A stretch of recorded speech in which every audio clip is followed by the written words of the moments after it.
Quand les nouvelles s'affolent, Métropole fait le point.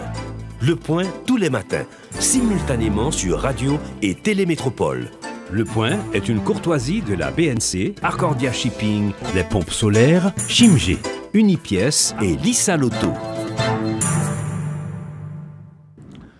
Madame, Monsieur, bonjour. Bienvenue à la rubrique Le Point de Radio et Télémétropole. Merci de votre fidélité, merci de l'intérêt. Avec nous ce matin, sur le plateau, Madame Ginette Chérubin, autrice, ancienne conseillère électorale, membre du groupe Montana. Oui, ancienne ministre aussi. Ancienne ministre à la condition féminine. Féminine, architecte et professeur. Oui.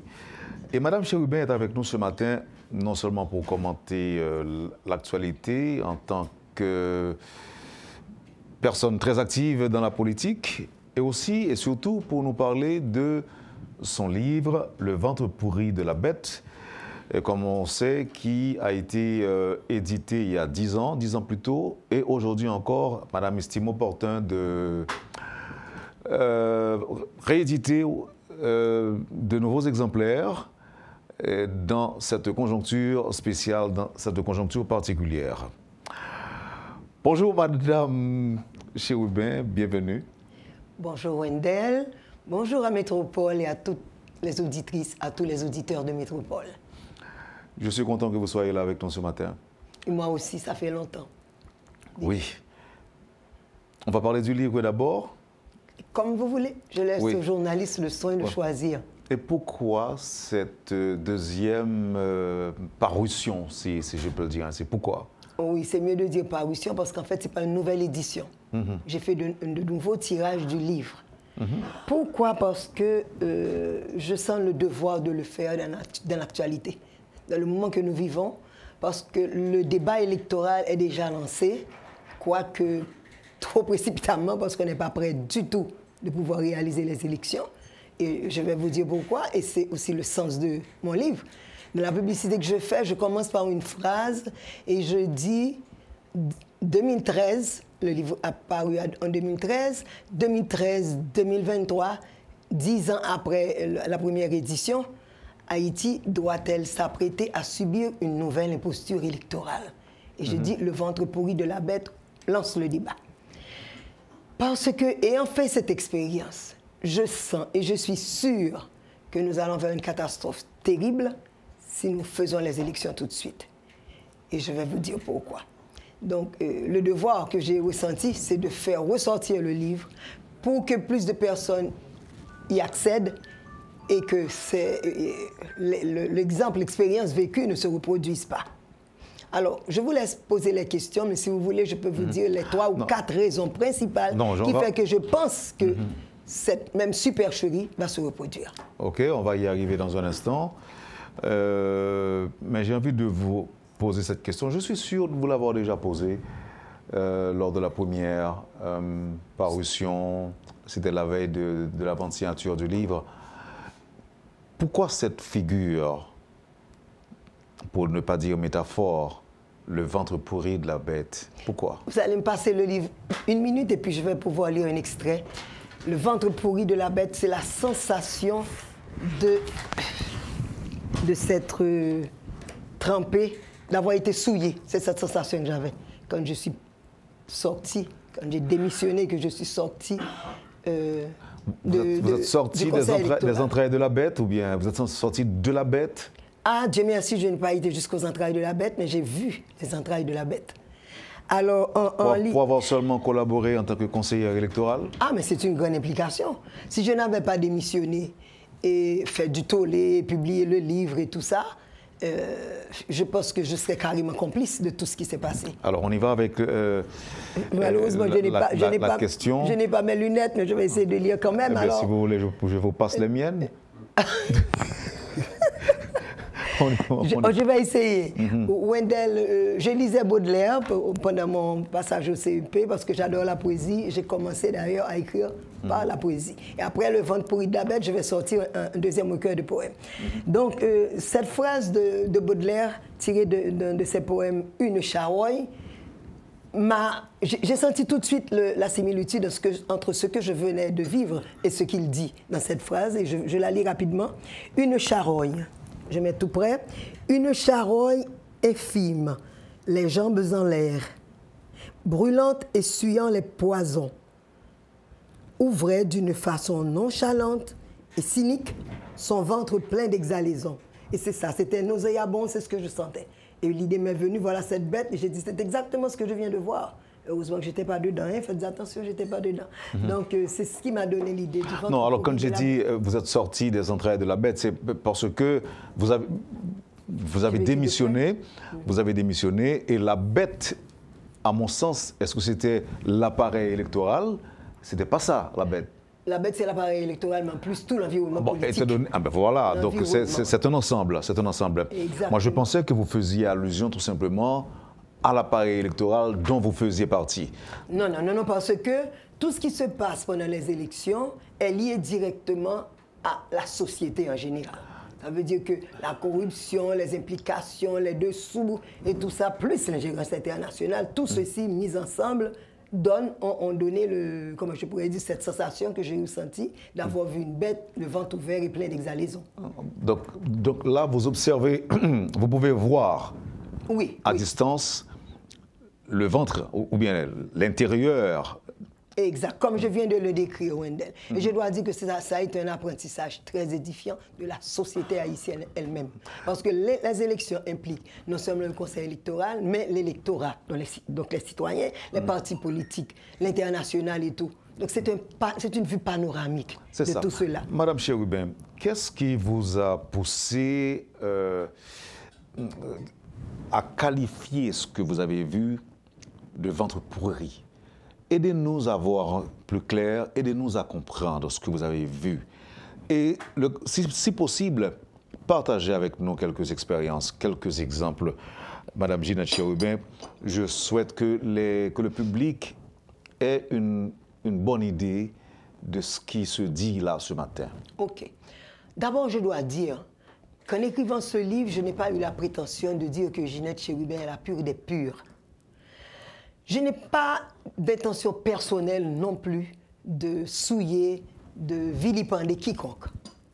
J'ai senti, je vous ai dit le devoir que je ressens maintenant. Au moment même, j'ai ressenti un autre devoir. Et c'est encore une autre phrase qui va me permettre de mieux expliciter ce que je dis. Donc si je ne peux pas lire, je m'arrêterai. Certaines expériences stigmatisent. On en sort meurtri ou aguerri, mais toujours enrichi. Il faut en parler pour s'exorciser du désenchantement qu'elle creuse au fond de nos êtres. Il faut en témoigner pour ceux qui chemineront sur les mêmes pas et pour la postérité. Mais par-dessus tout, il faut les décortiquer pour mieux les comprendre et en tirer le meilleur parti. Alors, au moment où j'ai démissionné, j'ai été le seul membre du CEP à démissionner. Au moment où j'ai démissionné, je me suis dit, il faut rendre compte. Voilà, tu as été serviteur de l'État, parce que c'est ainsi qu'on devrait l'être. Quand on s'engage dans les espaces de pouvoir dans un pays, tu es serviteur de l'État, tu vas rendre compte. Et en même temps, tu vas te mettre en dehors, tu n'es pas complice de ce qui s'est passé. Même si tu étais dedans, mais tu vas expliquer que tu n'es pas complice. Pas complice dans quelle mesure? Dans la mesure où j'ai pris un ensemble de positions dissidentes. Et j'ai subi un ensemble de choses aussi. On va faire un survol tout à l'heure qui vont montrer que j'ai même été marginalisé et tout. Et au dernier moment, j'ai été livré en pâture. Vous allez voir tout ça. Donc ceci montre que je n'ai pas été complice. Et la dernière chose que j'ai à dire à ce sujet, à la fin du livre, je fais une introspection. Et je me questionne moi-même sur mes failles, sur ce que j'aurais pu mieux faire. C'est pour vous dire que vraiment, ce n'est pas parce que ma voix était montée, c'est pour un plaidoyer pour Odomo. J'ai commis des erreurs, j'en ai parlé dans le livre. Et j'ai dit aussi pour les autres que malheureusement, ils n'ont pas donné le meilleur d'eux-mêmes. Mais que je suis sûre que comme tout être humain, comme moi j'ai fait l'effort de donner le meilleur, ils auraient pu le faire. Et que j'espère qu'une prochaine fois, ils le feront s'ils ont l'occasion encore de servir l'État. Aviez-vous le sentiment ou l'impression que vous n'avez pas été comprise par vos pairs? Oh, je ne sais pas si je n'ai pas été comprise, mais j'étais comme un cheveu sur la soupe. Donc je sais qu'il n'était pas d'accord avec moi, que j'étais un élément gênant. La dernière chose donc, que je vais... Excusez-moi, est-ce que là, nous sommes en droit de dire que vous étiez Ginette Chérubin contre les 8 autres membres? Contre la plupart. Contre la plupart, parce qu'il y a des personnes qui me comprenaient mieux, avec qui je pouvais parler, etc. Et puis on dira 8 plus 1, parce qu'il y a le directeur général aussi, qui était Pierre-Louis Aupont à ce moment-là, et avec qui j'avais assez d'affinité, je pourrais dire, en tout cas à ce moment-là. Donc je ne peux pas dire que j'étais contre, et que j'avais 8 personnes en face de moi, mais souvent on ne s'entendait pas. Et puis finalement, comme ils ne pouvaient pas me demander de partir, donc ils ont pris une autre forme pour le dire que c'est mon fou. Ils vous ont marginalisé. C'est mon fou. Moi, je mettais pieds sous terre, de bail comme ça. Bon, il y en a un qui m'avait dit, tellement parlé là après ça, couper l'angle. C'est-à-dire que j'ai eu des choses comme des avertissements, comme des menaces, mais souvent voilées. Et puis, comme nous étions, il y avait une majorité d'hommes ici, je dois vous dire que ça, c'est une grande habileté des machistes, de dire aux femmes, même à travers la séduction, de leur dire des choses qui ne servent pas à leur cause, vraiment. Madame Chérubin, est-ce que il ne faut pas aller vite quand je parle des hommes, parce que j'étais la seule femme, 2 femmes au CEP, Wendell, et je voudrais juste faire un dernier point. J'ai été désignée, vous vous rappelez, par les associations de femmes. Allez-y, madame. Alors, les associations de femmes avaient un leitmotiv. Elles disaient qu'il faut commencer à faire la politique autrement. C'est la dernière chose que je vais dire qui m'a incité aussi à publier le livre. J'ai voulu me mettre à la hauteur de ce qu'elles attendaient de moi.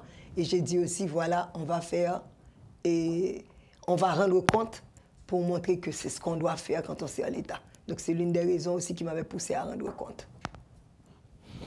Je peux vous poser la question maintenant? Oh, monsieur. Oui. Madame Chérubin, est-ce que je peux déduire que tout ça qui est mauvais, il a déjà commencé dans le conseil électoral là, avant l'implication des politiciens, en prévision des élections? Tout ça qui passait mal, alors tout vous ça voulez dire? Passait mal. Est-ce que d'ailleurs l'ambiance était déjà...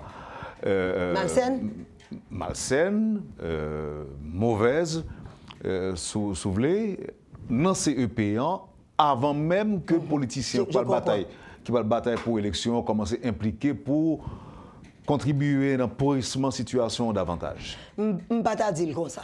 Parce que là, nous arrivons, je peux expliquer un petit peu? Oui. Là, nous arrivons dans CEPA, c'est grand pile monde qui t'a fait, d'après moi-même, mon expérience, je pense que c'est ça, une expérience politique vraiment pour la première fois. Donc ça veut dire qu'on a une certaine bonne foi, un enthousiasme de vouloir bien faire, etc. Et puis au fur et à mesure, chemin faisant, il y a des gens qui ont commencé à avoir des comportements bien différents de celui qu'ils avaient au départ. Et puis les choses ont changé. C'est comme si on sentit combattant à faillir au fur et à mesure. Par contre, ça me le dit. Donc ce n'est pas vraiment partie du CEP, bagaille au fait, comme ça, chemin faisant, il y a une entrée dans l'autre, il est capable de dire. Alors, je peux? Oui, je vous écoute. Avez-vous été approché par des politiciens en termes d'offres? On a dit, parce que ça, il parlait en pile des politiciens qui, pas qu'on arrive sous pouvoir, non, pour ne pas parler d'influence pouvoir sur nous, mais est-ce que tu as des politiciens, des candidats qui disent que permettre que vous ayez tant de sièges dans le Parlement, mais combien l'argent disposé, c'est à ça que je fais allusion, je l'ai dit tout à l'heure, et je l'ai déposé pour la première question il y a quelques instants. Je comprends. Bon, personnellement, moi, je n'ai pas reçu de proposition comme ça. Par contre, j'ai eu des menaces, alors je ne sais pas si je vais vous en parler directement ou si, au fur et à mesure que je décrit comment je me sens vote là, plus à décomposer, et puis m'arriver l'exemple côté que je me sentis que je me menacé. Qui j'ai préféré que nous fassions? Allez, j'en choisis. Ok. Alors, je me choisis à moi dire que une première barrière que nous avons mis comme un premier facteur important pour Kembe compte la question électorale, c'est la question financement électoral. Et alors, chaque ça m'a dit peut-être que j'ai une recommandation qui a marché avec elle. Et la question du financement électoral, c'est que pourquoi c'est peut-être à 80, peut-être même à 90% que tu finances l'élection, l'époque que tu là. Donc, ça permet son gros levier lié, le levier Kobla. Donc, ça permet que, comme on dit, qui donne commande ou bien qui donne... Commande. qui donne ordre. Qui finance commande. Qui finance commande, exactement. Il y a ce point de vue-là, mais il y a aussi un autre point de vue. Et où doit, par exemple, besoin de faire un type d'activité, mais qui peut aller dans le sens où qui a bon l'argent, il peut aller dans l'intérêt, parce que tout le monde a intérêt, c'est la question. Et puis, vous remarquez que comme là prend temps pour le débloquer, ou bien, on comprend une espèce de dilatoire qui fait. Ce qui fait qu'on peut manipuler l'argent de plusieurs manières. Et la première chose que je recommande, c'est que l'État haïtien s'affranchisse de cette tutelle financière, même si elle n'est pas totalement libérée de la tutelle financière, mais il faut vraiment être fait dans la proportion inverse. Ça veut dire que peut-être 10% de financement externe. Par contre, c'est justement ça que je veux dire là. Moi, je connais parce que je passe en pile temps en tant que reporter à couvrir l'activité dans CEP. Ce qui fait laisser me croire que pendant un pile temps, c'est international qui financé en grande partie tous les processus électoraux. C'est exact. Est-ce que ça veut dire, dans la même logique qui finance commande là, il y a des pressions que nous devons recevoir de l'international qui finance en grande partie? Non, pas de gain. Par rapport au financement, pas de gain pression. J'en fais que Julia. Par rapport au financement, c'est juste ça que je t'explique là qui fait. Je songer que tu as l'autre pression de l'international. Par contre, l'international a entré jusqu'au cou, bien jusqu'à la tête dans la question.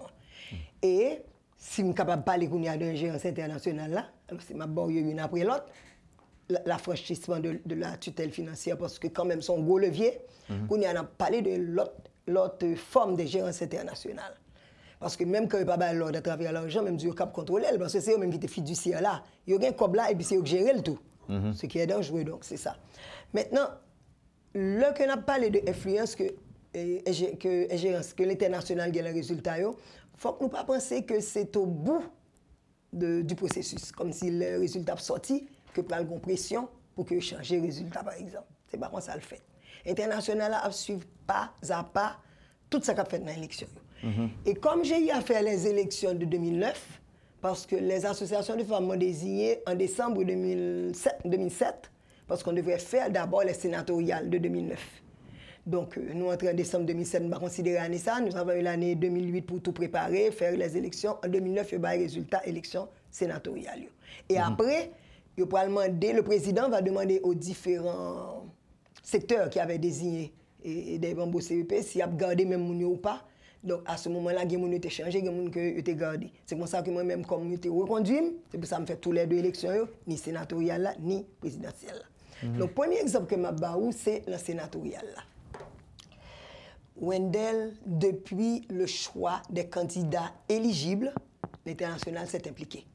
Éligible. Choix des candidats éligibles. Nous ne pouvons même pas qui est-ce qui va l'accepter pour aller à l'élection. Et bien à ce moment-là, tout le monde a un problème. Nous avons un problème de candidat à la Valasse parce que la loi électorale dit que c'est la plus haute instance d'un parti qui signe pour désigner le candidat. Parce que tout le monde qui est en parti, papa dit bon, moi, le président, le Sénat. Il faut que la validée par la plus haute autorité qui était Jean-Bertrand Aristide, mais qui se trouvait à ce moment-là en Afrique du Sud. Donc la signature qu'on devait avoir pour accepter ce candidat, nous pas changer le problème de critères d'éligibilité, non, mais nous pas capable de signature. Ça, c'est ça qui fait toute une histoire songer. Eh bien, on a reçu la visite de Mme Janet Sanderson de l'ambassade américaine. Ambassadrice américaine et de Francesco Gossetti de l'Union européenne. C'est deux gros bois à l'international là. Mais il n'y a pas surtout que l'Union européenne toujours contribué à l'organisation de l'élection, financièrement évidemment. Exactement. Donc, il n'y a pas vu ni agressivement, une visite de courtoisie. Mais la visite de courtoisie a dit nous qu'on n'a pas obligé pour un candidat ça parce que bon, il va toujours chercher tous des objectifs. Pour gagner trop pour eux, mon là, oui, etc. Il faut que nous obliger à accepter le candidat à la Valasse là. Nous-mêmes nous disons nous sommes tenus de respecter la loi électorale. On ne pourra pas accepter ce candidat pour telle raison. Et puis même là, bon, moi-même, toujours, c'est comme si j'étais là pour ça, je suivre pour moi qui bon international vient interférer pour me réagir moi-même. Et j'ai proposé tout de suite aux membres du CEP qu'on écrive une note pour nous dire international là, laissez-nous travailler en toute indépendance. Ils ont accepté, j'ai fait la note. Alors je dois dire que le livre a 60 pages de documents authentiques. Et cette note que j'ai eu à faire, qui a été ensuite signée par tous les membres du CEP, est là. Ça, c'est la première étape. Et je vous dis au niveau de l'étude des dossiers des candidats. Une deuxième étape, alors, je vais essayer pour un moment qui est plus court sur eux. Je peux continuer ou il y a des questions? Allez-y. Oui. Alors, une deuxième étape, c'est le moment au moment des dépouillements du premier tour des élections. Encore, c'est très tôt, hein, parce que nous ne pouvons pas connaître le résultat du premier tour, non? Nous avons un dépouillement. Et brusquement, un matin, ou peut-être dans la nuit, parce qu'à 6 h du matin, je reçois un appel du président qui dit que M. Muller aimerait rencontrer les membres du CEP. Bon, moi-même, j'entrais comme si on a dit réticent contre Blanc, qui a fait du bail comme ça, parce qu'il y a une façon d'éviter les gens. C'est pas, vous comprenez? Et convoquer, quoi. Disons forme de convocation, même si ça n'était pas une. Alors, ceci s'est passé le jour où nous devrions rencontrer les candidats, le groupe des 12 en particulier, parce que le groupe des 12 là, ils étaient protestés contre l'élection. Donc, nous devions les rencontrer, parler avec eux, qui s'est passé, poser les problèmes et tout. Donc, ce même jour-là, Muller demande de rencontrer le CP avant. Donc, moi, j'ai refusé d'aller à cette réunion de Muller. J'ai dit, ma panique allait à l'heure, nous devons éviter les candidats. Quand j'arrive à l'heure, Haïtien est toujours en retard, par exemple, le candidat là, pendant ce temps, Muller est encore en salle avec tous les membres du CEP. Donc, on dit, bon, puisque je regarde ça qui a passé, et pour faire une histoire courte, c'est là que j'ai enregistré, j'ai transcrit dans le livre un dialogue entre Muller et les membres du CEP. Et c'était très fort, très fort. Muller dit, au nom de la communauté internationale, nous ne pouvons pas accepter Jules Célestin comme président de la République. Au nom de la communauté internationale. À ce moment-là, il était... Alors, on précise, si vous voulez permettre que moi interrompe pour une petite précision tout petit, il faut nous rappeler, l'ordre dit Edmond Muller, c'est ancien représentant spécial, secrétaire général des Nations Unies. On dit chef MINUSTAH. Exactement. À l'époque de MINUSTAH, là. Exactement. Et Jules Célestin était le candidat du parti au pouvoir Unité. Donc, Livinil dit non, il va accepter. Carrément, il dit que le bouquet avec Courant Lavalas là, et que pas de Courant Lavalas qui a passé là. Jules Célestin n'a pas passé au deuxième tour, aller au bout de passer au premier tour, j'en ai dit là, oui. Donc, Livinil mettait nous en garde. Et chaque fois, je me dis ça, je suis obligé de rendre hommage à Pierre-Louis Aupont, parce que c'est quelqu'un de très fougueux, de très direct. Et c'est lui qui était campé en premier pour dire, Muller sort, dit, alors pas joindre, non? C'est le dépouillement nouillé. Nous-mêmes, même si nous ne pouvons pas avoir satisfaction sur le mandat. Et ça, je peux le dire. Alors, c'est là où tu as demandé, parce que dès le départ, tu as senti une complicité, de bail comme ça avec même CEP. Pas vraiment au départ. Et tout le monde CEP était campé derrière Pierre-Louis Aupont, était d'accord pour que ce n'est pas possible ce qu'il demande. Et même on lui a dit que, toujours au pont Pierre-Louis, il dit comme ça que son mandat a s'ouvert le fait à la prière. La prière, bon Dieu, mais nous-mêmes, ce n'est pas nous qui fait travailler ça pour. Voilà. Donc, c'est quoi un miracle là? Exactement. Mais nous-mêmes, nous ne pouvons pas prendre le service ça. Donc, c'est pour rendre hommage quand même à tous les membres du CEP. Tout le monde est sous même longueur d'onde dans ça. Mais on est toujours au début. Un autre moment qui va être important, alors, entre-temps, il faut que je dise que moi-même, je dit que une femme de persécuté, il était nommé, chaque membre CEP dans le département, parce que nous avons dit que le bon que qu'on regarde sur tout le territoire. Oui. Et on m'a envoyé dans le sud-est au début. Oui, 9 membres et 9 départements, donc chaque monde supervisé, ou sous place, était sous place. Voilà, mais ceci, ce sont des modalités, parce que je ne sais pas quoi ça te dit dans la loi électorale. Là, consensuellement, on a vu que ce serait bien qu'on soit partout, que tout le monde va oui, d'autant que qu'on a ces 10 départements qui gagnent, donc il était capable un petit peu difficile, exactement. Parce que selon la Constitution, c'est 9 membres. À moins que vous preniez 9 membres plus le directeur général. Bon, peut-être. Mais le directeur général était dans l'Ouest, dans l'époque-là. Alors, je ne pas fin songer les détails bien, parce que même comme moi, il y a pas de détails précis. Mais je connais que dans le sud-est, l'élection, journée électorale, il y a un ensemble de désordres qui étaient faits. Et puis moi-même, au fur et à mesure, je parlé tout. Dans la radio, je me dis, mais ça a fait, je suis intervenu parce qu'on devait faire le point en plusieurs moments de la journée. Oui, me songe. Eh bien, il y avait, à ce moment-là, il y avait un frère du sénateur Lambert qui a circulé avec une machine à examen et tout ça. Donc, j'ai fait cette déclaration. C'est un rapport qu'on m'avait donné à ce sujet. Bon, ça m'avait mis vraiment en mauvaise posture avec monsieur le sénateur Lambert qui était pour la radio, qui dit que c'est pas possible, comme si je menti ma baille. La chose, je ne suis pas capable d'être, etc. Mais où est monsieur même? Non, je ne l'ai pas vu. Mais je dois vous dire que par la suite, ça je dois aussi dire la vérité. Je ne sais pas si c'est parce qu'il a compris que ce que je faisais, c'était vraiment le travail, parce que ça n'a pas empêché, peut-être candidat proche qui a passé, je ne vais pas même songer, mais que je faisais mon travail. Et ce monsieur a eu un comportement vraiment très respectueux avec moi. C'est quelqu'un qui je trouve qu'il a été très convenable avec moi après. Alors que fois ça, il était vraiment avilim la chaussure. Donc faire des menaces et tout ça, ça c'était dans le sud-est. Donc là, je commence à sentir qu'il y a des complices au CEP même. Parce que la bande au CEP va me demander de changer de département la prochaine fois. Or, je n'avais rien fait qui ne soit pas quelque chose de normal. Non, mais est-ce que ce n'était pas pour votre protection? C'est pas ce qu'on m'avait dit. Bon, peut-être que c'est ce qu'on m'avait dit, mais je sentais que ce n'était pas ceci la vraie raison. Okay. Et je vais le voir plus loin encore. Je vais faire une autre... Maintenant, je vais aller dans le sud. Alors, il y a un reporter, un journaliste l'autre jour qui m'interviewait, qui m'a dit, « Monsieur Hubert, il dit, Sud-Est, ça t'es peur, papa, c'est au Tortiac. » Bon, bref, on m'a déplacé. Quand on m'a déplacé, j'ai fait mon travail de la même manière, mais ça a été pire. Parce que les superviseurs sont ceux qui vont contrôler les bureaux de vote, parce que c'est pas capable de tous côtés. Le superviseur a un rôle important, et c'est pour suivre l'objectivité. Donc on avait fait des examens, c'est par concours qu'on choisit les superviseurs. Je suis arrivé dans le sud, j'ai voulu y aller très tôt, au moment même du concours. Les superviseurs m'ont commencé à passer. Mais mon était les superviseurs déjà dans le sud là. Et pour faire une histoire courte, moi, à un moment donné, on m'a refusé l'entrée dans la salle où se faisait le concours. Et même que c'était à un lycée, et il y avait toute une, je ne sais plus, cette police des régions, comment on l'appelle encore, mais police barrée parce que c'était un commissaire, qui était très fort là-bas, et qui t'a dit que non, faut qu'elle a fait tel genre, examen, concours, a fait tel genre, je me dis non, guerre pour faire, etc. Donc, on était comme un bis-bis avec lui. Et bien, j'ai eu un barrage policier devant le lycée, et où se faisait le concours. Et moi, j'ai bravé ce barrage policier. Même sécurité, me dit, même chez vous, on va aller descendre dans la machine.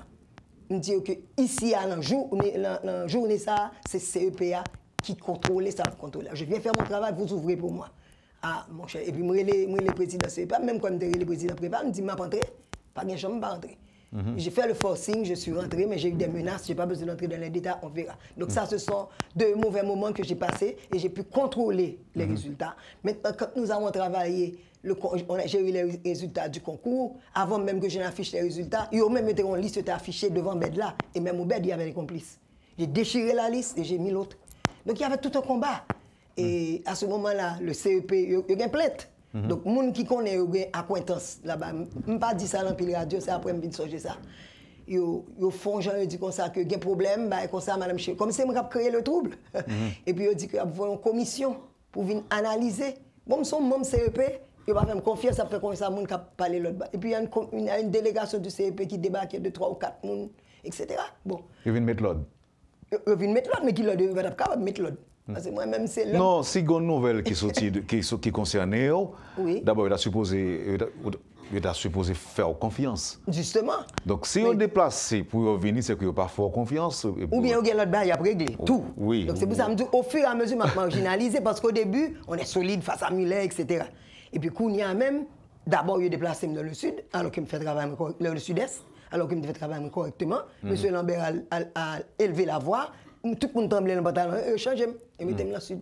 Vous avez mettez-moi dans le sud, vous allez faire un candidat, un commissaire, je ne vais songer non là. Et puis ce que je vous ai dit est arrivé, ils ont envoyé une commission. J'ai fait face à la commission. Je leur ai expliqué que je faisais mon travail, comme je ne comprends pas qui savent venir raconter maintenant. Et j'ai défendu la cause, finalement, ils sont partis bredouille. Parce que moi, j'ai continué à faire ce que je devais faire. Merci beaucoup, Madame Chérubin. Et permettez que je vous arrête le temps d'observer la pause et puis on revient. D'accord. On va aller deux autres moments encore pour me parler, après ça, on a campé. Sous ça. Pas de problème. Sous ce sera après la pause. On enchaînera. Mais oui, d'accord.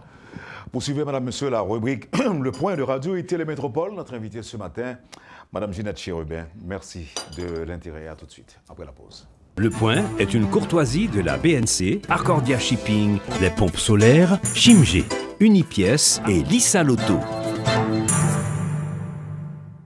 Bienvenue à la deuxième partie de la rubrique Le Point de ce matin.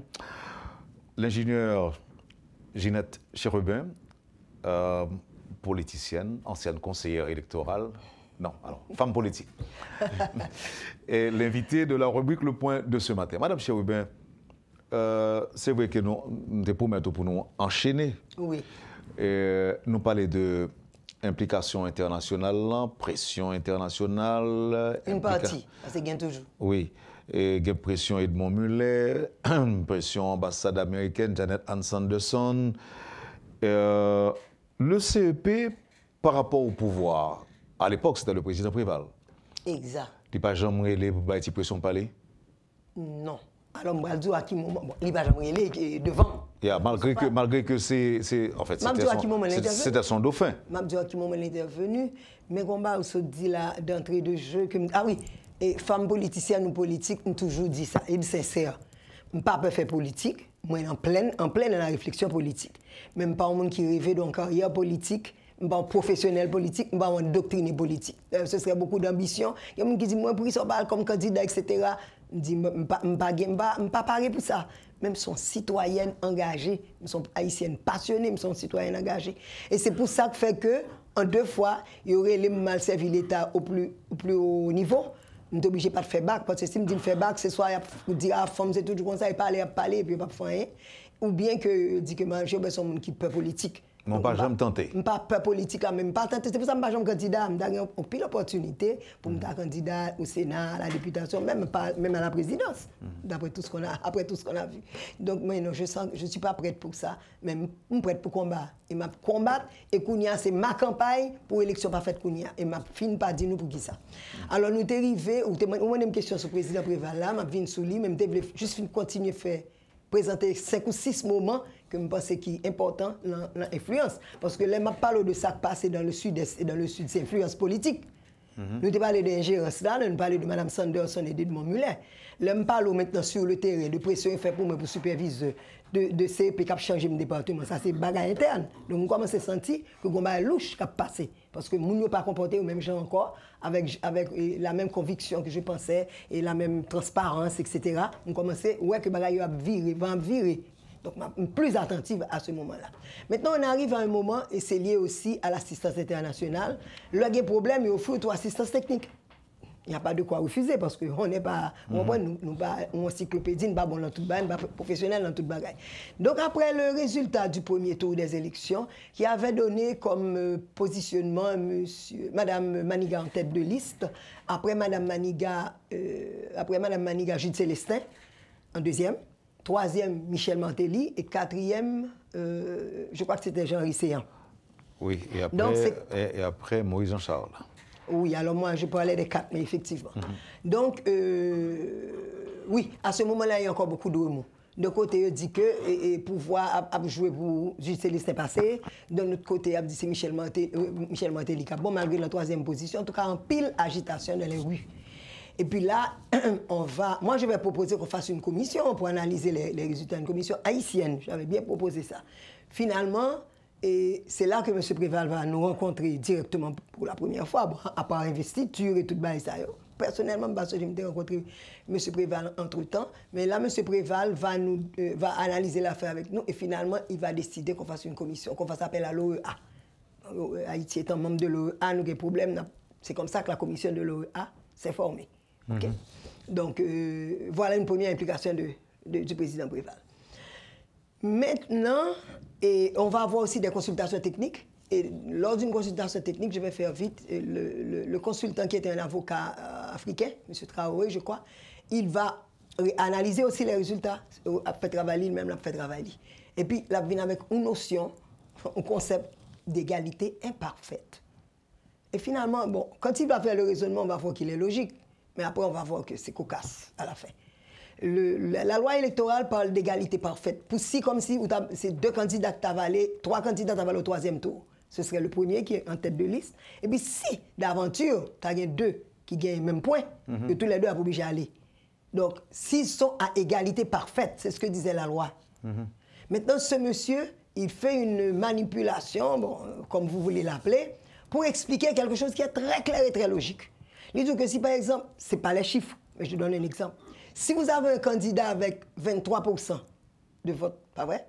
Un autre candidat avec 24%, qu'est-ce que vous dites? Vous dites que s'il y en avait un qui avait 25%, il est le premier, et le deuxième, c'est celui qui a 24%. Le 23% tombe. OK. L'examen, l'analyse qu'il va faire, le jeu qu'il va faire, il va entrer dans les décimales. il va dire que un tel a 23,92%.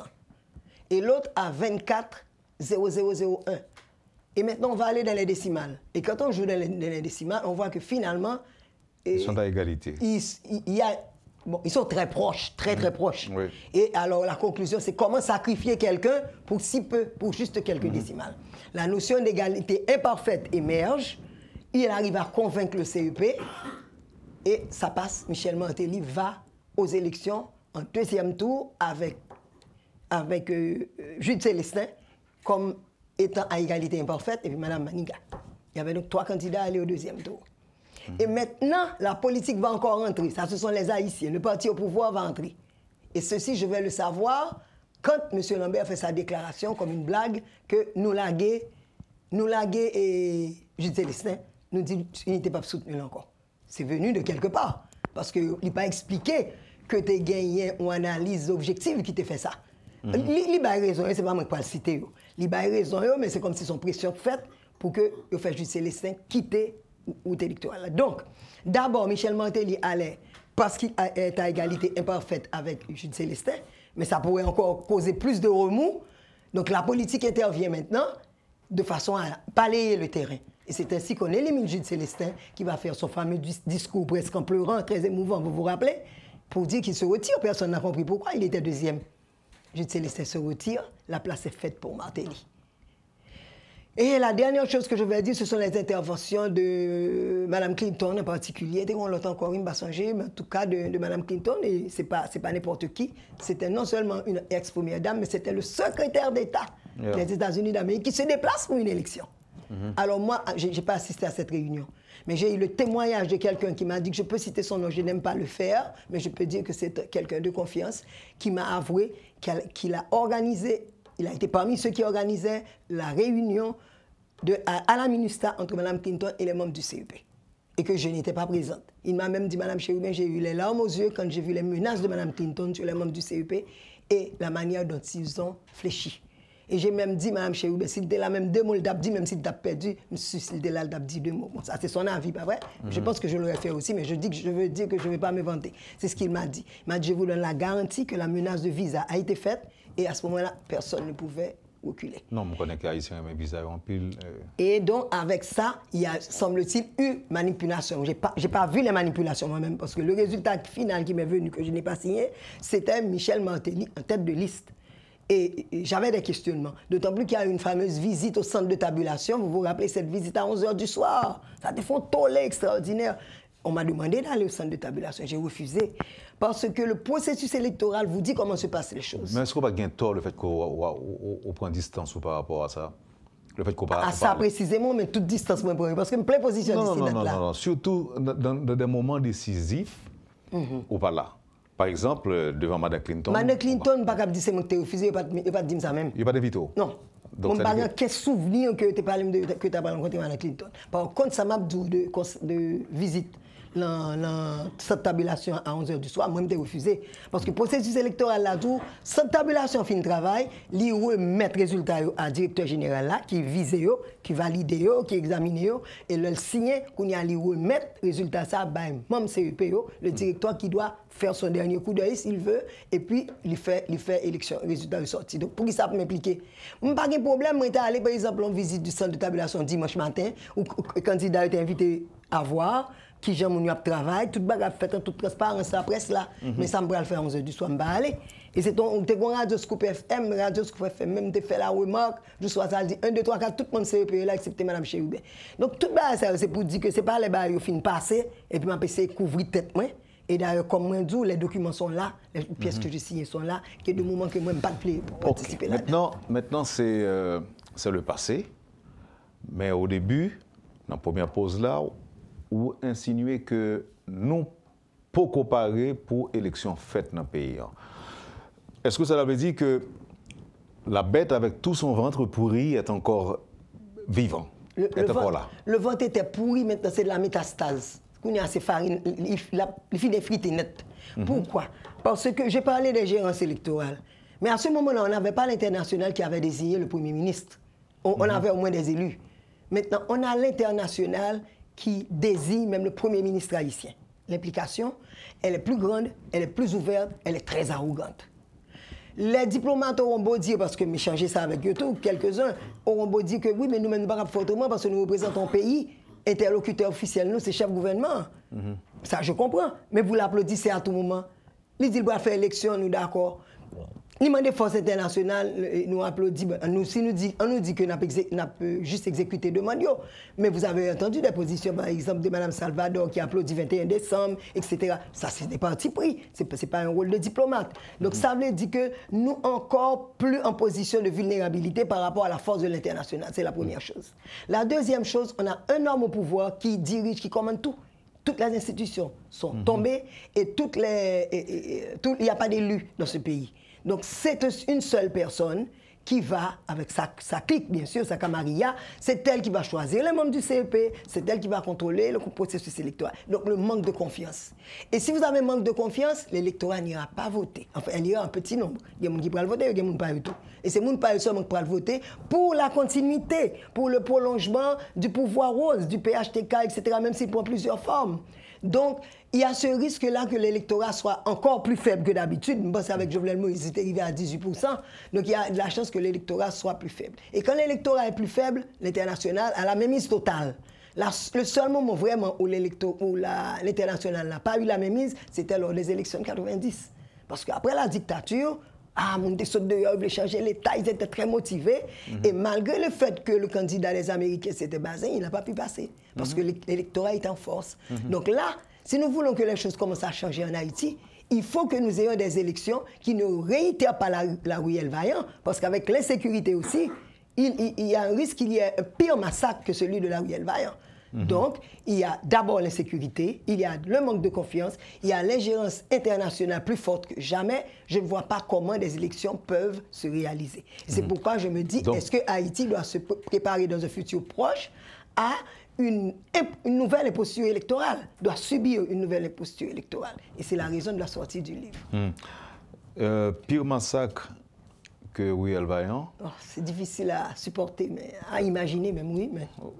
Maintenant, est-ce que vous êtes pour une transition beaucoup plus longue que ça n'a vécu là? Moi, c'est pas... Avec d'autres dirigeants, évidemment.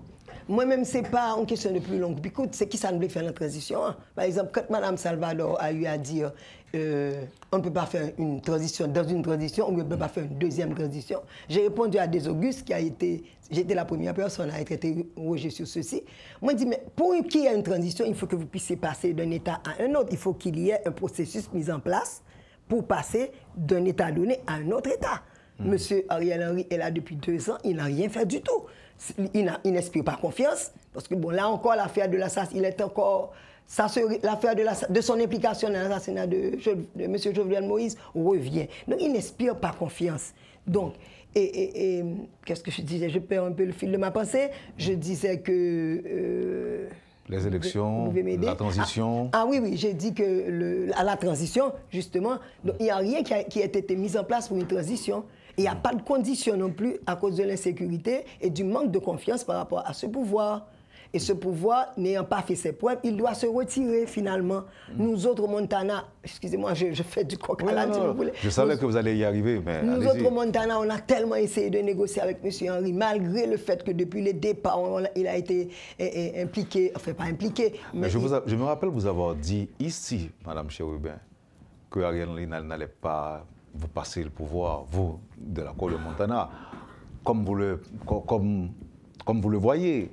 Donc, non, c'est pas qu'on le voit comme ça. Il n'allait pas le faire. C'est pas qu'on le voit comme ça, mais c'est deux choix. Ou bien, si vous voulez qu'un chef d'État, chef d'État. Donc, disons que ceux qui sont au pouvoir, s'ils sont très forts, et nous savons qu'ils sont forts parce qu'ils sont soutenus par l'international, s'ils sont très forts, ils ne vont pas partir effectivement avec un sourire. Donc, qu'est-ce qu'il faut choisir? Prendre les armes ou bien la négociation? Étant donné qu'on a mis la question des hommes, nous sommes pour la non-violence, nous avons choisi la négociation. Nous avons essayé de négocier avec lui. Et on pensait que finalement, un acte patriotique pourrait se faire parce qu'il est conscient que depuis 2 ans, il ne fait rien. Il est conscient que, je pense que même autour de lui, sa famille... Madame Chérubin, on est en politique. Oui, je sais. Alors, je vais vous dire que... Pour moi, même si c'était Montana qui est sous pouvoir, je ne sais pas si facile. Non, nous ne pouvons pas parler de Montana sous pouvoir. Non. Pour vous dire qu'en règle générale... On ne cède pas le pouvoir pouvoir comme ça. Voilà. Même moi, quand j'ai démissionné 2 fois, il y a plus de monde qui dit, mais quand vous êtes au pouvoir, c'est là qu'il faut agir.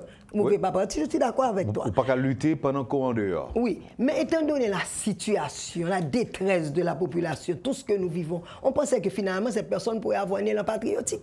Et que dans les discussions, même s'il a discuté que les partis prenants de gouvernement qui ont mis en place ça, mais il n'a jamais réfléchi. D'ailleurs, devant moi, à la Jamaïque, il a dit une seule phrase. Et on parle de son cynisme, et moi, j'ai senti vraiment du cynisme à travers cette phrase. Quand on essaie de dialoguer avec lui, il dit que je suis dans la légalité, je ne peux sortir de la légalité. Moi, c'est cette phrase, c'est cette seule phrase qu'il a dit devant moi et qu'il répète. Elle pas t'expliquer, je suis dans la légalité. Et tu coupes pas les questions, elle ne va pas répondre. Parce que la légalité, c'est la référence à ce que le président par là, le premier ministre, le gouvernement fait intérim. Non. Mais c'est pour 120 jours maximum, ou bien 2 ans, là, on ne va pas faire rien. Donc finalement, cette personne, elle ne se protège pas non plus. Ou pour elle, la meilleure manière de se protéger, c'est de perdurer et de s'assurer qu'il y aura une continuité et l'impunité de façon à ce que il n'y a pas jamais jugé, il n'y a pas jamais fait. Bon, chaque monde a choix par eux. Alors nous autres, ce n'est pas le Montana qui a la prétention de reverser M. Ariel Henry, ni l'intention de remplacer Ariel Henry. C'est ce que les gens ne veulent pas comprendre. Alors disons que ce n'est pas le BSA qui est l'organe de mise en œuvre de l'accord. Nous autres BSA, nous sommes clairs, à moins qu'il y ait une trahison, je ne pense pas, après presque plus de 2 ans que nous fonctionnons ensemble, je ne pense pas qu'au sein du BSA, il y aura cette trahison. Aucun membre du BSA ne fera partie du pouvoir de transition. Ça, c'est sûr, on s'est engagé pour ça. Donc, ce n'est pas ce qui nous intéresse. Même pour un dégel de la crise? Mais jusqu'à présent, on s'est dit non, parce que la question s'est posée en plusieurs fois. Il y a des gens qui disent, mais son organisation, vous voyez, si on m'a dit pour me débloquer la crise, c'est pour m'aller dans le pouvoir qui ça m'a fait. Jusqu'à présent, on s'est entendu qu'on ne le ferait pas. Parce qu'effectivement, ça confirmerait le fait qu'un peu le monde dit c'est ça nous avons besoin. Nous-mêmes, ça nous besoin, nous dit, il faut une pause. Il faut qu'on brise avec continuité d'impunité, de vol, de corruption, de tout ça. C'est ça nous voulons briser. Donc nous voulons assurer nous que bon pouvoir qui vient, une gouvernance qui vient, qui prend la question. Insécurité d'abord au sérieux, parce que pas prendre insécurité au sérieux. Mais qui est-ce nous, après Ariel Henry, moi-même, pas catégorie de monde qui croit que c'est Ariel Henry ou le néant, c'est pas ça que je dis, mais... Heureusement. Au moins, je crois que c'est minimum qu'on a fait. Bon, on a pensé. Que Ariel Henry a fait?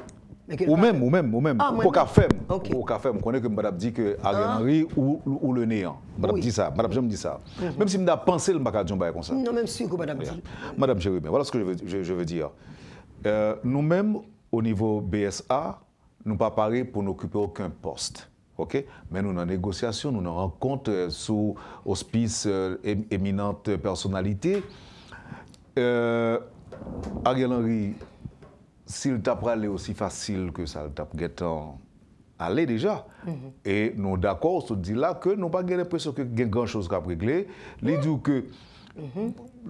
que dans la légalité, les papes sortis dans l'illégalité. Exactement, c'est ça. Maintenant, Madame Chérubin, à qui est-ce que tu es capable de passer maillette là?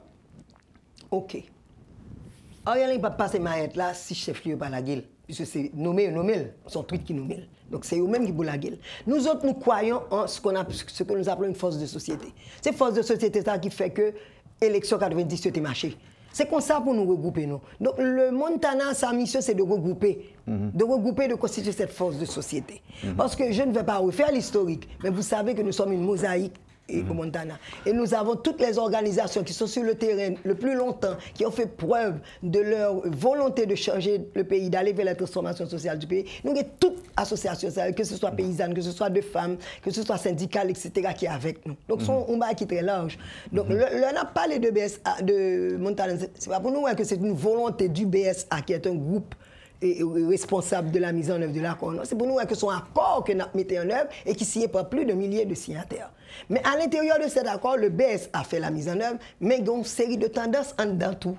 Et c'est pour ça que parfois, il y a des chocs, il y a des conflits, et nous chitons ensemble. Parce que chaque monde a tendance par eux, il y a même des acteurs politiques. Par exemple, acteurs politiques, ils ne sont pas positionnés au même genre par rapport à la question électorale que la société civile.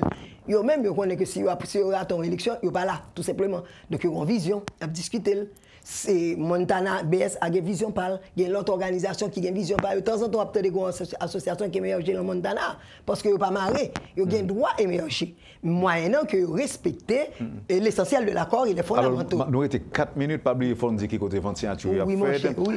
Et Madame Chérubin, aujourd'hui encore, position Montana, c'est qui ça? Monocéphale ou bicéphale? Ah non, position Montana, c'est toujours le bicéphale. Parce que nous voulons commencer, ce sont les premiers signes de la rupture avec cette continuité de chaos. C'est poser les jalons pour retourner à l'ordre républicain, à l'ordre constitutionnel. Il n'est pas question de monocéphale du tout. Alors, monocéphale, on annonce qu'on fait installer dictature, encore totalitarisme. Mais moi, nous pas participé dans la dernière rencontre avec éminente personnalité. Bon, ça me balade aller trop sous lui, même comme elle m'a dit quand même, parce que son bail qui fait dès le départ, Montana posait les bases. Commencer à poser les bases ou les termes de la nouvelle coopération que nous voulons, qui vise la souveraineté internationale. Nous ne pas dit nous pas parler à blanc, il y a un peu de monde qui dit nous, oh, on a parlé de souveraineté dans le chita blanc. Non, on n'a pas parlé à blanc, mais blanc, on a pour parler avec nous tout. Nous avons des exigences nous faire à blanc. Donc, pour faire vite, nous n'avons pas le temps. Ça qui passe, c'est que éminente personnalité, une série de bagages que ne fait pas élaborer tellement, mais que des fois, ils viennent avec un document, ils disent que tous les acteurs sont d'accord, il n'y a pas la Montana. Le Montana prend contact avec l'autre acteur, il dit pas même qu'on existe un document, ça s'est passé l'autre jour. Vous donnez chaque acteur, tu as un document qui est sorti, l'acteur dit pas un document, ça lui-même. Quand il y a éminente personnalité, il y a organisé une rencontre qu'il a eu. Moi, pas organiser une rencontre, on écrit les gens, nous dit nous n'en venir, nous pas un agenda clair, nous parlons qui escape là. On a une politique comme ça qui a préparé des négociations aussi sérieuses, ou d'elle. Il faut qu'on connaisse qui est-ce qui prend en face. Il faut qu'on prépare les réunions. C'est pas discours. Est-ce qu'on ne peut déjà connaître qu'il y a des blocs qui sont établis? Non, ce n'est pas suffisant. Parce 21 décembre, nous connaissons qui est-ce qu'il a donné. Non, mais les choses l'accord de Kingston, nous connaissons qui est-ce qu'il a donné. Les choses ne peuvent pas continuer à se faire aussi informellement. Il y a un respect pour l'autre. Le respect pour l'autre veut que vous vous comportiez d'une certaine manière. Tant qu'on me dit que vous dit demain matin là pour nous. Ce n'est pas possible. Nous finissons avec ça. On établit les termes de la coopération et nous voulons qu'elle se fasse dans le respect et dans le respect des Haïtiens. Gonti, ma relance sur une dernière question. Pas oublier le livre là, non? Non. Vous avez 2 minutes précieuses pour lui. 2 précieuses minutes pour lui. D'accord, mais Gonti, tu m'as dit rapide. Oui, besoin qu'on ait, si ce n'est pas nous-mêmes, au niveau de BSA qui est intéressé à la transition, nous ne sommes pas d'accord Ariel Henry, nous ne sommes pas d'accord monocéphalisme. Non. Mais qui est-ce que nous sommes là? Non, ce n'est pas nous qui avons décidé. Nous sommes ensemble d'acteurs qui avons dit. Notre tête, nous, c'est-à-dire qu'il faut nous quelqu'un. Je te réponds. Il n'est pas question de quelqu'un. Il est question de conseil de transition. Cette idée est venue de Montana. On l'a travestie, dévoyée, les gens voulaient. Mais nous étions déjà d'accord. Rappelons que Montana a fait une élection pour un président et you. Premier ministre. Président, Premier ministre, ce n'est pas président Montana, lié, nous ne pouvons pas comprendre ça. C'est un président que nous avons choisi pour représenter toute notre vision de la rupture et tout ça au sein pour la transition. Au début, donc, c'était un président et un Premier ministre. Chemin faisant avec les autres acteurs, puisqu'on négocie tout le temps, on a dit que ce serait un collège qui est devenu le conseil de transition. Donc il n'est plus question de Montana. Il est question de représentativité et d'inclusivité de différents secteurs. Mais Montana aussi, partie prenante, tu vois. Donc il ne s'agit pas d'un homme, il ne s'agit pas d'une femme, il s'agit d'une équipe, même si je dis que ça va être difficile. Et Fridjan? Fridjan, le président, choisi par Montana et qui sera désigné pour le conseil de transition. Il a été désigné, pas pour être le président de la République, ni le président de Montana, mais pour la transition. Il va intégrer le groupe qu'on appelle maintenant le conseil de transition. Nous autres, Montana, on a déjà choisi, c'est lui. Tu comprends bien? Donc nous ne visons pas quelqu'un, maintenant nous sommes dans une équipe. Voilà, nous sommes dans le conseil de transition. La dernière chose que je voulais dire par rapport aux élections, c'est que le dernier jour, la dernière soirée, on allait proclamer les résultats. Je le dis rapidement. Et comme je vous ai dit, les résultats ont été remis à M. Opon, qui lui-même a dit que les résultats qu'il a donnés ont été falsifiés. Donc ça veut dire qu'il a falsifié avant qu'il arrive devant. Et pour ça, moi-même, ces résultats, même te suivre toute trame, et me connaître des bagages qui t'a fait par en bas. Il y avait des dessous. Mais ça, pardon, résultat, moi, c'est Mantélique devant. Et puis, il a tellement montré. Enfin, il te fait un geste qui fait me comprendre pour qui ça le dit. Parce que quand on a une réunion qui était convoquée pour Pierre Louis là, mais il était déjà fini par le résultat. Là, il a jamais vu la réunion. le président CEP a dit, mais comment on fait par là? Il dit, je suis sur la côte des Arcadins. Ça m'avait choqué. Un directeur général, on m'a parlé bon résultat quand le présidentiel dit tout ça. Mais j'ai compris après, avec sa déclaration, que c'est parce que lui-même, il fait ça pour le faire, il compte ça qu'il fait là, il ne peut pas l'impliquer là-dedans. C'est comme ça que j'ai interprété. Et moi, on m'a lâché la nuit des élections, parce que les m'a regardé les résultats, ils commencé à plier, que moi, je louche par rapport à des notes personnelles que j'avais prises. J'ai demandé que j'aille à mon bureau vérifier mes notes, ce qu'on m'a laissé faire. À 11h du soir, mon agent de sécurité, mon principal agent de sécurité est venu me dire, Madame Chérubin, il y a des autres dans la rue à l'île pour aller. Il me dit, je travaille, ou je me pour aller, mais pour me connaître si je suis mais si je ne suis pas. Il dit, tout le monde CEP aller. Je quitte pour contre la CEP. Tous les membres du CEP, ils m'ont lâché en pâture. Et c'est là que j'ai compris que mon ne peut pas avec moi du tout. Je ne vais pas dire l'autre mot plus fort. Ils ont largué tout le monde aller. Ils ont signé un résultat, puis ils ont laissé page là pour me signer moi-même. Or, je me déjà dit que le résultat, ce n'est pas ça, je me voyais, ils ont jeté. J'ai démissionné le lendemain et c'était mon dernier jour au CEP. Voilà comment s'est terminé cette fameuse saga. Et tout ça, c'est dans le livre? Tout ça est dans le livre. Le voilà, le ventre pourri de la bête. Comme ça. Et oui, c'est ça. Nous serons en signature. Nous avons déjà eu des ventes de signature aux États-Unis, au Canada, quelque part au point chez les frères de l'instruction chrétienne. Maintenant, il nous reste deux ventes de signature à faire à Port-au-Prince pour le mois de décembre, parce qu'après, nous allons en province aussi. Donc, les deux ventes de signature, c'est d'abord à Devoir de mémoire, à côté de Pizza Garden à Pétionville, samedi. Et là, j'aurai une petite causerie avec le lectorat, 10h30 pour 4h30. Encore une fois, au local de Devoir de mémoire, que je remercie infiniment. Peut-être que tu mettre affiche toute bagaille. Et l'autre, c'est en Bas-en-Man. Ça se trouve au Bois-Vernat. C'est un haut lieu de débat et de réflexion. Et c'est là que nous serons le dimanche 17. Enfin, le 29 décembre, nous serons au Cap-Haïtien à l'hôtellerie du Roi Christophe. Voilà. OK. Et le prix? Le prix, il est resté le même qu'en 2013, à $40, sauf qu'en 2013, ça voulait dire 2500 gouttes, maintenant c'est 5000 gouttes. C'est 5000 gouttes et un prix spécial pour les étudiants qui est de 3500 gouttes. Et puis, j'aurai quelques autres ouvrages, parce que l'EMFIN prend toute douleur ça, je suis retourné dans la poésie, donc j'aurai mon petit ouvrage Pépite, un recueil de poèmes, et j'ai invité M. Paré, mon conjoint, à présenter aussi 2 de ses livres. Un livre qui parle des histoires d'hier, etc., d'aujourd'hui et même de demain. Mais c'est sur, par exemple, qui parle d'Alfredo. Tu connais Alfredo? Non. L'Alfredo le fou qui visitait. Il y en a plusieurs, ça visitait de tous côtés. Il avait la folie d'amour de Paulette, etc. Bon, c'est un fou connu. Il y a eu l'histoire de Mariella. Mariella qui est montée sous tête sans fil là. Comme ça, oui. Bon, donc il a présenté. En tout cas, tout ce que là, dans la capitale, là, non, on est toujours en dehors. Hein. Bon, tu connais. Même pour Mariella. Donc, il y a un ensemble de récits comme ça qui présentent les traditions carnavalesques d'autrefois, ses projections pour l'avenir d'Haïti, ses rêves. Ça doit être intéressant. Et puis, dernier bagage là, son livre sur Saint-Domingue. Alors, le monde qui l'a capé, il avait intéressé. Son livre sur Saint-Domingue, une noix de coco pour 2 peuples, comme ça, fin de titre là, mais qui parle des relations Haïti-République dominicaine et des moments où la République dominicaine suivait Haïti et où Haïti aidait la République dominicaine. Merci, Madame Chérubin, merci infiniment. Merci à toi. Passons bonne journée, bonne chance. Merci beaucoup, merci à Métropole, M. Stein et toute l'équipe. Merci. Vous avez suivi, Madame, Monsieur, la rubrique Le Point de Radio et Télé Métropole. Madame Ginette Chérubin était l'invitée de ce matin. Passez une bonne journée avec nous et à demain. Quand les nouvelles s'affolent, Métropole fait le point. Le point tous les matins, simultanément sur Radio et Télé Métropole. Le Point est une courtoisie de la BNC, Arcordia Shipping, les pompes solaires, Chimgé, Unipièce et Lissa Loto.